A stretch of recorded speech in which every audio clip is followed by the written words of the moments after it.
గగన్ తన ప్రియమైన మెరిసే గలగల బంతిని మాయా బావిలో జారవిడిచాడు.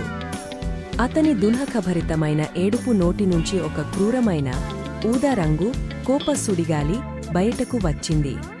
గగన్ టైనీ టైటాన్గా మారి బంగారు కత్తిని ధైర్యంగా పట్టుకున్నాడు. టైనీ టైటాన్ తన స్నేహితులను పిలవడానికి ఆకాశంలో బంగారు సంకేతాన్ని పంపాడు. చిన్నారి రితిక అది చూసి చిరునవ్వుతో మినీ మూన్గా మారింది. బుల్డాగ్ మైటీ మంచ్ లేచి గందరగోళాన్ని నమలడానికి సిద్ధమయ్యాడు. స్నేహపూర్వక దయ్యం లిటిల్ విజ్ బయటకు వచ్చి భయంకర సుడిగాలిని ఆసక్తిగా చూశాడు. నెమలి గ్లిమ్మర్ వింగ్ తన మెరిసే రెక్కలను విప్పి ఎగరడానికి సిద్ధమైంది. 5గురు ధైర్యమైన సూపర్ హీరోలు కలిసి సుడిగాలిని వెంబడించేందుకు బయలుదేరారు. వారి వెనుక మైదానం ఒక్కసారిగా భారీ అడవిగా మారి కోపంతో నిండిన స్టఫ్డ్ జంతువులతో నిండిపోయింది. మైటీ మంచ్ ధైర్యంగా ఒక పెద్ద టెడ్డీ బేర్ కాలును పట్టుకున్నాడు.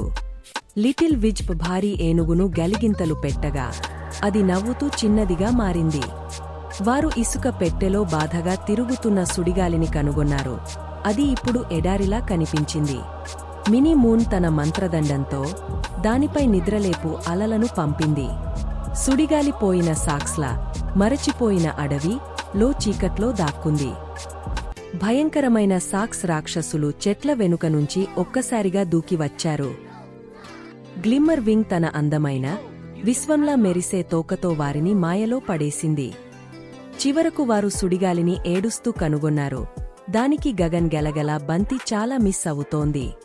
కాని ఆ బంతి ఇంకా మాయా బావి లోతుల్లోనే ఉంది.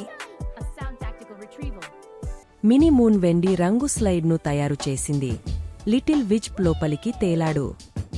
అక్కడ ఒక చిరాకు గ్రెమ్లిన్ బంతిని కాపాడుతూ తన పెద్ద చెవులు మూసుకున్నాడు. మైటీ మంచ్ తన నమలు బొమ్మను ఇచ్చాడు. సంతోషమైన గ్రెమ్లిన్ బంతిని ఇచ్చిపుచ్చుకున్నాడు. టైనీ టైటాన్ బంతిని ఎత్తుగా పట్టగానే సుడిగాలి నీలంగా మారి ప్రశాంతమైంది.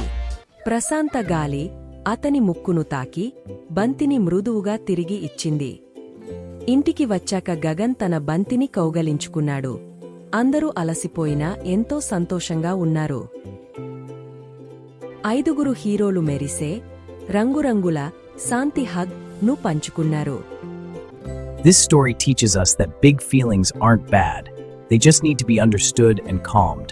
Hey everyone! Thanks for watching the video! Any idea what the next video will be? Don't forget to put your guesses in the comments and let's see who guesses correctly!